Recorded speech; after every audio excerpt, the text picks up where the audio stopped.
বিসমিল্লাহির রহমানির রহিম। বাংলাদেশ জিন্দাবাদ। বাংলাদেশ জাতীয়তাবাদী ছাত্র দল কুলাউড়া সরকারি কলেজ শাখা জিন্দাবাদ জিন্দাবাদ। আজকের এই সাম্য হত্যার বিচারের দাবিতে আজকের এই অবস্থান কর্মসূচিতে উপস্থিত রয়েছেন আজকের এই কলেজ ছাত্র দলের নেতৃবৃন্দ। সবাইকে বাংলাদেশ জাতীয়তাবাদী ছাত্র দল কুলাউড়া সরকারি কলেজ শাখার পক্ষ থেকে সংগ্রামী শুভেচ্ছা এবং বিপ্লবী অভিনন্দন জানাচ্ছে। আপনারা দেখেছেন আমার ভাই, আমার সহযোদ্ধা সাম্যকে কিভাবে কুপিয়ে হত্যা করা হয়েছে। এর কয়েকদিন আগেই আমাদের আরেকটি ভাইকে হত্যা করা হয়েছে। আপনারা দেখেছেন চারিদিকে বাংলাদেশ ছাত্র দলের উপর স্টিম রুলার চালানো হচ্ছে।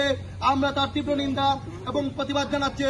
আমি সাম্য হত্যার বিচার চাই না, আমি রক্তের বদলে রক্ত চাই, মৃত্যুর বদলে মৃত্যু চাই। আমরা অনেক বিচার চেয়েছি। অতি শীঘ্রই খুনিদেরকে গ্রেফতার করে তাদেরকে ফাঁসির কাঠগড়ায় ফাঁসির কাস্টডি তাদেরকে যেন দাঁড় করানো হয়। নাহলে বাংলাদেশ ছাত্র দল তীব্র আন্দোলন গড়ে তুলবে। বাংলাদেশ ছাত্র দল যখনই বাংলাদেশের উপর কালো ছায়া এসেছে তখনই সামনের সারি থেকে বাংলাদেশ জাতীয় ছাত্র দল নেতৃত্ব দিয়েছে। আজকে সারা বাংলাদেশে ছাত্র দলের উপর ছাত্র দলকে খুন করা হচ্ছে, কুপিয়ে হত্যা করা হচ্ছে নির্বিচারে। আমরা এর তীব্র নিন্দা এবং প্রতিবাদ জানাচ্ছি।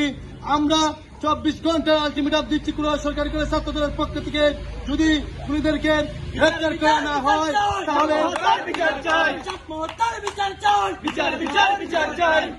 তাহলে আমরা কঠোর আন্দোলনে যেতে বাধ্য হব।